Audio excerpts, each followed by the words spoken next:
கற்பலகைகள். இது வெறும் சட்டங்கள் எழுதப்பட்ட கல் அல்ல, தேவன் தம் மக்களுடன் செய்து கொண்ட மாபெரும் உடன்படிக்கை. முதல் கற்பலகைகள். அந்த பலகைகளை தேவனே வெட்டி உருவாக்கினார். அது தேவனுடைய விரலால் எழுதப்பட்டது.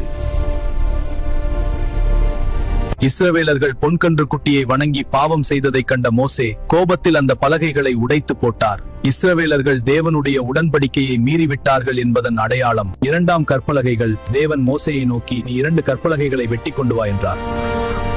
முதல் முறையைப் போலவே தேவனே தம் கரத்தினால் 10 கட்டளைகளையும் அதில் எழுதினார். உடைந்த முதல் உடன்படிக்கைக்கு பதிலாக தேவன் கிருபையாக மீண்டும் ஒரு வாய்ப்பை வழங்கினார். அதை பாதுகாக்க, அவற்றை வைக்க உடன்படிக்கை பெட்டியை செய்யும்படி தேவன் கட்டளையிட்டார். 10 கட்டளைகள் என்றால் முதல் பலகையில் 5 கட்டளைகளும் இரண்டாம் பலகையில் 5 கட்டளைகளும் இருந்தது என்று நினைக்கிறோம். அது உள்ளும் புறம்புமாக இருபுறமும் எழுதப்பட்டிருந்தது.